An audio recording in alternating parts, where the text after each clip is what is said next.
জানো তো, আমার এমব্রয়ডারি শেখা ছোটবেলায় স্কুলের সেলাই দিদিমণির থেকে শিখেছিলাম। সেলাই দিদিমণি নানান রকমের স্টিচ শিখিয়েছিলেন, যেই স্টিচগুলো দিয়ে বিভিন্ন রকমের ডিজাইন করা যায়।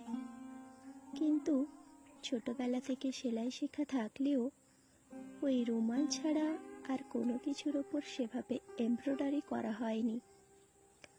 কিন্তু এখন যখন সোশ্যাল মিডিয়া স্ক্রল করতে থাকি, তখন এমব্রয়ডারির কোনো কাজ সামনে এলে আমারও ওই ছোটবেলায় শেখা স্টিচগুলো দিয়ে বিভিন্ন রকমের ডিজাইন করতে ইচ্ছে হতো, কিন্তু ওই করব বলে আর করা হয়ে ওঠেনি।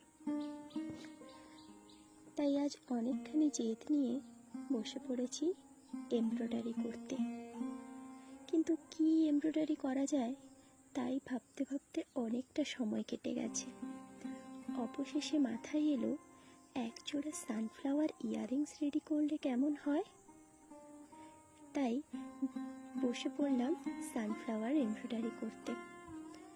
এই পুচকি জোড়া সানফ্লাওয়ার ইয়াররিংসটি কেমন হয়েছে তোমরা জানিও, আর যদি ভালো লেগে থাকে তাহলে একটা লাইক করে দিও। আজ তবে আসি।